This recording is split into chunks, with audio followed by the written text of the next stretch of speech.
আসসালামু আলাইকুম এভরিওয়ান, সবাই কেমন আছেন? আজকে আমি আপনাদের সাথে শেয়ার করব এই সুন্দর ড্রেসটি কাটিং এবং স্টিচিং এর ফুল ভিডিও। তো আপনারা যদি পুরো ভিডিওটি স্কিপ না করে মনোযোগ সহকারে দেখেন, আশা করি ইনশাআল্লাহ আপনারা খুব সহজে এমন একটা ড্রেস তৈরি করে নিতে পারবেন আপনাদের বেবিদের জন্য। তো যেহেতু শীতকালীন একটা মৌসুম এসেছে, তো আমি ড্রেসটি তৈরি করছি একটু লং হাতা দিয়ে। তো চলুন কথা না বাড়িয়ে ভিডিওটি শুরু করা যাক। তো আমি এখানে 1 গজ পরিমাণ কাপড় নিয়ে নিয়েছি। এখন প্রথমে আমি কাপড়টিকে মেলে নিচ্ছি। দেখতে পাচ্ছেন এখানে 2 ভাঁজ করা আছে। এরপর আমি আরো একটা ভাঁজ করে টোটাল 4 পার্ট করে নিয়েছি কাপড়টিকে। তো বন্ধ সাইডটি রয়েছে আমার পাশে এবং খোলা সাইডটি আছে অপর পাশে। এখন আমি টপ পার্টের লম্বাটা নিয়ে নিচ্ছি। আমি এখানে 8 ইঞ্চি নিয়েছি লম্বার পরিমাণ এবং 1 ইঞ্চি আরো বাড়িয়ে নিয়েছি সেলাইয়ের জন্য। টোটাল নিয়েছি 9 ইঞ্চি পরিমাণ। এরপর একটা স্কেলের সাহায্যে এভাবে স্ট্রেট দাগ দিয়ে দিয়েছি এবং কেটে নিচ্ছি। দেখতে পাচ্ছেন। তো আমার কেটে নেওয়া হয়ে গিয়েছে। এখন আমি কাঁধের পরিমাণ নিচ্ছি। এখানে কাঁধ নিয়েছি আমি 4.5 ইঞ্চিতে এবং আর্মহোল নিয়েছি 5 ইঞ্চি পরিমাণ। এরপর এভাবে দাগগুলোকে একটা স্কেলের সাহায্যে মিলিয়ে দিচ্ছি। দেখতে পাচ্ছেন। এরপর আমি গলার চওড়ার পরিমাণ নেব। এখানে আমি গলার চওড়ার পরিমাণ নিয়েছি 2 ইঞ্চি থেকে 2 সুতা কম। তারপর আমি এখন গলার লম্বার পরিমাণ নিচ্ছি। এখানে সামনের গলা নিয়েছি আমি 3.5 ইঞ্চি পরিমাণ এবং পিছনের গলা নিয়েছি 2 ইঞ্চি পরিমাণ। এখন আমি একটা বক্স শেপ করে দিয়েছি। এরপর আমি গোল গলা শেপ করে দিয়েছি। এরপর আমি এখানে 1/2 ইঞ্চি পরিমাণ শোল্ডার ডাউন করে দিয়েছি, দেখতে পাচ্ছেন। এরপর এখান থেকে ধরে আমি মিডলে একটা দাগ দিয়ে নিয়েছি। এখন আমি বডির মাপ নেব। তো আমাদের এখানে বডি হয়েছিল 24 ইঞ্চি। 24 কে 4 ভাগে ভাগ করলে হয় 6 ইঞ্চি। আর 1 ইঞ্চি নিয়েছি সেলাইয়ের জন্য। এরপর এখান থেকে ধরে আমি আর্মহোলের শেপটা দিয়ে নিয়েছি। এখন আমি এখান থেকে আরো 1 ইঞ্চি কমিয়ে 5 ইঞ্চিতে দাগ দিয়েছি আর 1 ইঞ্চি নিয়েছি সেলাইয়ের জন্য। টোটাল নিয়েছি 6 ইঞ্চি পরিমাণ। পরে এভাবে দাগগুলোকে মিলিয়ে দিয়েছি। এখন আমি পিছনের গলাটা কাটিং করব, দেন সামনের গলাটা কাটিং করব। তো অবশ্যই আপনাদেরকে মনে রাখতে হবে প্রথমে পিছনের গলাটা কাটিং করে নেবেন, এরপর পিছনের গলাটা সরিয়ে সামনের গলাটা কাটিং করে নেবেন। তো আমি এখন কাটিংটা করে নিচ্ছি। তো এই পর্যায়ে আমার ছোট্ট একটা রিকোয়েস্ট, যারা এখনো পর্যন্ত আমার চ্যানেলটিকে সাবস্ক্রাইব করেননি তারা অবশ্যই আমার চ্যানেলটিকে সাবস্ক্রাইব করে দিবেন এবং পাশে থাকা বেল আইকনটা বাজিয়ে দিবেন। এতে করে আমি নতুন করে ভিডিও ছাড়ার সাথে সাথে আপনি নোটিফিকেশনের মাধ্যমে সবার আগে পেয়ে যাবেন। আর যারা অলরেডি সাবস্ক্রাইব করে দিয়েছেন তাদেরকে তো অসংখ্য অসংখ্য ধন্যবাদ। তো আমি পিছনের অংশে এভাবে একটা পাড়া দিব। তো সেজন্য এখান থেকে ধরে আমি 3 ইঞ্চিতে এভাবে মার্ক করে নিয়েছি এবং মার্ক অনুযায়ী এভাবে কাটিংটা করে নিচ্ছি। তো এই তো আমার কাটিংটা করা হয়ে গিয়েছে, দেখতে পাচ্ছেন। এরপর আমি জামার নিচের পার্টটা কাটিং করব। তো সেজন্য এখানে কাপড়টিকে নিয়ে নিয়েছি, দেখতে পাচ্ছেন। এই তো 2 পার্ট করা আছে কাপড়টি। এটা হচ্ছে আমার বন্ধ পাশ এবং উপরটা হচ্ছে খোলা পাশ। এরপর আমি উপর থেকে 9 ইঞ্চি বাদ দিয়ে রেখে আমি এখানে 24 ইঞ্চিতে মার্ক করে নিয়েছি। টোটাল এখানে লম্বার পরিমাণ হবে 24 ইঞ্চি পরিমাণ সেলাই সহকারে। 2 ইঞ্চি আমি বাড়তি নিয়েছি। এমনি জামার পরিমাণ হচ্ছে 22 ইঞ্চি পরিমাণ। যখন আপনারা জামা সেলাই করবেন সেক্ষেত্রে 2 ইঞ্চি আর বাড়তি নেবেন সেলাইয়ের জন্য। তো দেখেন আমি কাটিংটা করে নিয়েছি। এরপর আমি বদ্ধ সাইডটি এভাবে কেটে নিচ্ছি। এখানে 2টা পার্ট আছে, পিছন পার্ট এবং সামনের পার্ট। তাই তো আমি এখন বাড়তি যে কাপড়টুকু রয়ে গেছে এই কাপড়টা দিয়ে আমি এখন হাতার অংশ কাটিং করব। তো এখানে 2টা পার্ট আছে, দেখতে পাচ্ছেন। এরপর আমি আরো একটা ভাঁজ করে টোটাল 4 পার্ট করে নিয়েছি। তো বন্ধ পাশটা হচ্ছে আমার দিকে এবং খোলা পাশটা হচ্ছে অন্য দিকে, দেখতে পাচ্ছেন। এখন আমি এখান থেকে ধরে 7 ইঞ্চিতে মার্ক করে নিয়েছি। আমাদের আর্মহোল ছিল 5 ইঞ্চি, আমি আরো এখানে 2 ইঞ্চি বাড়তি নিয়েছি, টোটাল নিয়েছি 7 ইঞ্চি। এরপর এখান থেকে ধরে আমি 2.5 ইঞ্চিতে এভাবে মার্ক করে নিয়েছি। এরপর এখানে আমি হাতার শেপটা দিয়ে নিচ্ছি, দেখতে পাচ্ছেন।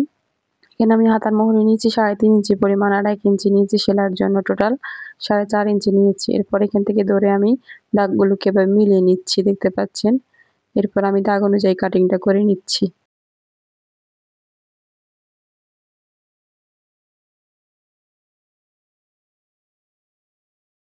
এরপর আমি এখানে একটা কাট দিয়ে নিচ্ছি সেলাই করার সুবিধার জন্য, দেখতে পাচ্ছেন। তো নিচে দিয়ে আমি একটু কেটে সমান করে নিচ্ছি। তো এই তো আমার কাটিং করা হয়ে গিয়েছে।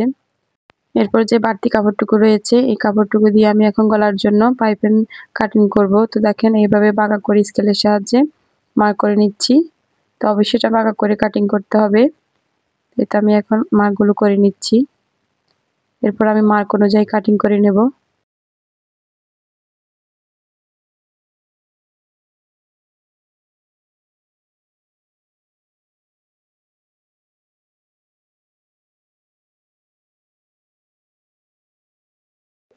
তো এই তো দেখেন আমার কাটিং করা কমপ্লিট। এরপর আমি সেলাই করব। তো আমি প্রথমে জামার পিছনের অংশ নিয়ে নিয়েছি। এখন এক টুকরো কাপড় নিয়ে নিয়েছি, দেখতে পাচ্ছেন। এরপর আমি একটা ভাঁজ দিয়ে এভাবে সেলাই করে নেব। দেন ওই পাশ থেকেও আরেকটা ভাঁজ দেব।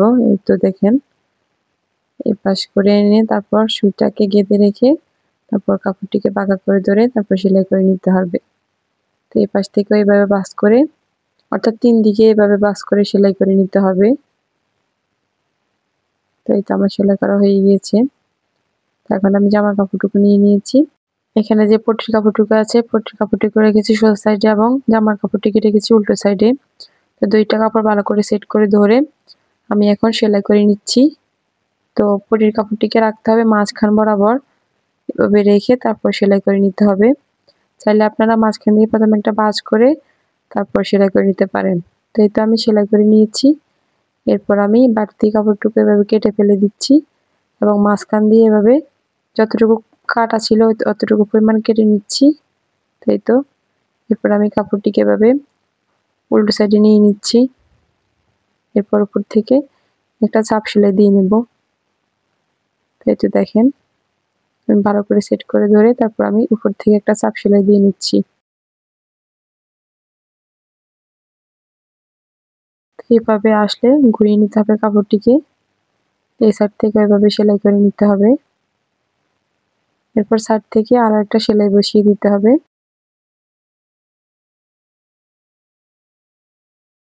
তো সেম ভাবে একই নিয়মে এখানেও ঘুরিয়ে তারপর সাইড থেকে সেলাই করে নিতে হবে।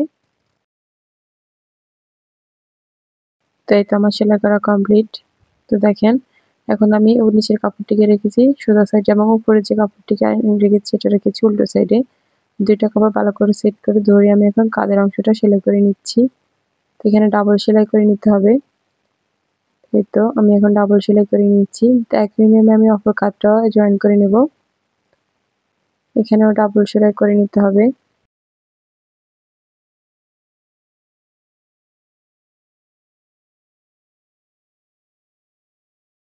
তো এই তো দেখেন, আমি এখন ডাবল সেলাই করে নিচ্ছি।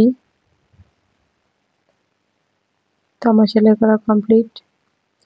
তো দেখেন, এখন আমি গলার অংশে পাইপিং লাগাবো। তো সেজন্য এখানে বাঁকা করে যে কাপড়গুলো কেটে নিয়েছি ওইগুলোকে প্রথমে একটা ভাঁজ দিয়ে নিয়েছি মাঝখান দিয়ে, এরপর সামনের দিকে আরো একটা ভাঁজ দিয়ে এভাবে ধরে তারপর আমি এখন সেলাই করে নিচ্ছি। দেখতে পাচ্ছেন এখানে জামার কাপড়টিকে আছে উল্টো সাইডে এবং পাইপিনের যে কাপড়টি আছে এটা তো সোজা সাইডে আছে। তো 2টা কাপড় ভালো করে ধরে সেট করে তারপর পুরো রাউন্ডে এভাবে জয়েন করে নিতে হবে কাপড়টি। তো এই যে দেখেন, আমি এখন সেলাই করে নিচ্ছি। ঘুরিয়ে ঘুরিয়ে এভাবে সুন্দরভাবে সেলাই করে নিতে হবে।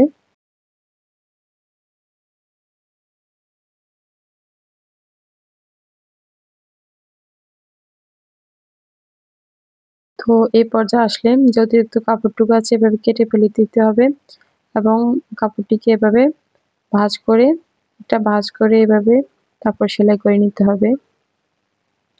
তো এই যে দেখেন, আমার সেলাই করা হয়ে গিয়েছে। এখন আমি ছোট ছোট কাট বসিয়ে দিব এখানে পুরো রাউন্ডে। এরপর কাপড়টিকে সোজা সাইডে আনতে হবে। দেন আমি এখন আমার সেলাই করার সুবিধার জন্য এভাবে কাপড়টিকে ঘুরিয়ে নিয়েছি।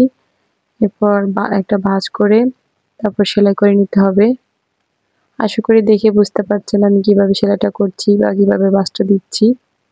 একটু মনোযোগ সহকারে দেখলে আশা করি বুঝতে পারবেন। তো এই তো দেখেন, আমি এখন সেলাই করে নিচ্ছি এভাবে। এটা ভাঁজ দিয়ে সাইড থেকে তারপর সেলাই করে নিতে হবে। তো এই প্যাটার্নটা হবে মূলত সোজা সাইডে আসবে।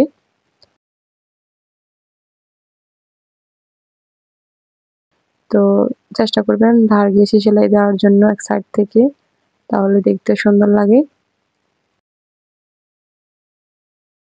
তো এই তো দেখেন, আমার সেলাইটা করা কমপ্লিট। আমি এখন আমার নিচের অংশে কুচি বসাবো। তো সেই জন্য নিচের কাপড়টিকে রেখেছি সোজা সাইডে এবং যে উপরের কাপড়টিকে রেখেছি এটা রেখেছি উল্টো সাইডে। তো 2টা কাপড় ভালো করে সেট করে ধরে কিছুটা পরিমাণ কাপড় এভাবে সেলাই করে তারপর কুচিগুলো দেওয়া স্টার্ট করতে হবে। তো এই যে দেখেন, আমি কুচিগুলো দিয়ে নিচ্ছি। এভাবে পুরোটাই একটার পর একটা কুচিগুলো দিয়ে নিতে হবে। যেহেতু আমার এখানে কাপড়ের পরিমাণ কম, তো সেক্ষেত্রে আমার কুচির পরিমাণও কম হচ্ছে। তো আপনারা যদি কাপড়ের পরিমাণ বেশি নেন তাহলে কুচির পরিমাণও বেশি হবে। তো এই তো আমি এখন একটার পর একটা এভাবে দিয়ে নিয়েছি। তো আমার সেলাইটা করা প্রায় কমপ্লিট। তো লাস্ট পর্যায়ে আসলেও কিছুটা পরিমাণ কাপড় রেখে তারপর সেলাই করে নিতে হবে, মানে কুচির কাপড়টা বাদ রেখে তারপর সেলাই করতে হবে। তো এই তো আমার সেলাই করা হয়ে গিয়েছে। এখন আমি সোজা সাইডে নিয়ে নিয়েছি। এরপর আমি উপর থেকে এভাবে একটা চাপ সেলাই দিয়ে নিচ্ছি। তো চাপ সেলাইটা দিচ্ছি আমার হাতের বাম হাতের দিকের যে কাপড়টা আছে ওই কাপড়টার উপরে, অর্থাৎ টপ পার্টের উপরে আমি চাপ সেলাইটা দিয়ে নিচ্ছি। তো এই তো আমার সেলাই করা কমপ্লিট। তো আমি একই নিয়মে আমি অপর পার্টটা এভাবে কুচিগুলো দিয়ে নিয়েছি অফ ক্যামেরায়। তো এই তো দেখেন সেম ভাবে এখানেও আমি কুচিগুলো দিয়ে নিয়েছি। এখন আমি হাতা জয়েন করব, তো সেই জন্য হাতার কাপড়টিকে এভাবে আমি 2 বার করে ভাঁজ দিয়ে তারপর সেলাই করে নিয়েছি। তো এখন আমি জামার কাপড়টিকে রেখেছি সোজা সাইডে এবং উপরে হাতার কাপড়টিকে আমি উল্টো সাইডে রেখেছি। তারপর মিডল থেকে আমি সেলাইটা করা স্টার্ট করছি। তো দেখতে পাচ্ছেন এভাবে করলে 2 দিকে সমান থাকে। তো আমি এক সাইড থেকে আগে সেলাই করে নিচ্ছি। তো এই তো আমার সেলাই করা হয়ে গিয়েছে। তো এখন আমি কাপড়টিকে ঘুরিয়ে নিচ্ছি সেলাই করার সুবিধার জন্য। এরপর আমি সেলাই স্টার্ট করব।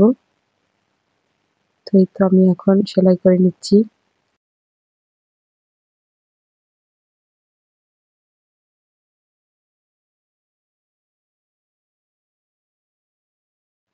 তো এখানে অবশ্যই ডাবল সেলাই করে নিতে হবে।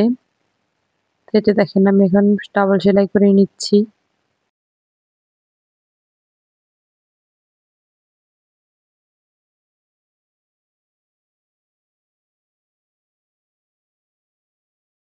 তো এই তো দেখেন আমার সেলাই করা হয়ে গিয়েছে। তো সেম ভাবে আমি অপর হাতাটাও জয়েন করে নিয়েছি অফ ক্যামেরায়। এই তো দেখেন। এরপর আমি জামার সাইডটা ফিটিং করে নেব। তো সেজন্য 2 টা কাপড় ভালো করে ধরে মোহরির অংশ থেকে আমি এখন সেলাই করে নিচ্ছি। তো আপনারা যতটুকু ফিটিং রাখতে চান অতটুকু বাদ দিয়ে তারপর সেলাই করে নেবেন। তো আমি 1 ইঞ্চি পরিমাণ এভাবে বাদ রেখে তারপর সেলাই করছি। তো সুন্দরভাবে কাপড়গুলোকে সেট করে ধরে তারপর সেলাই করে নিতে হবে।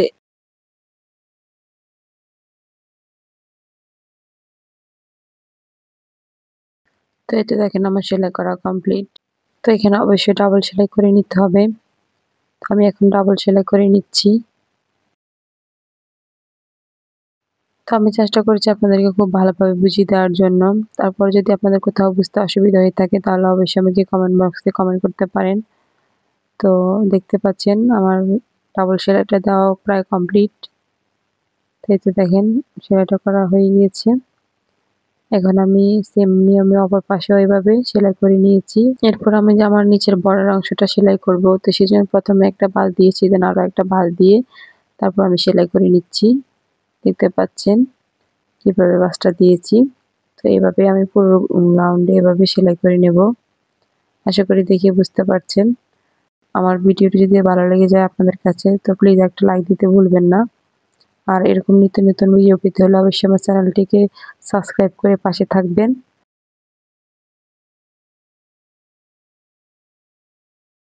তো এই তো দেখেন আমার সেলাইটা করা কমপ্লিট। এরপর আমি একটা কাপড় নিয়ে নেব ছোট্ট।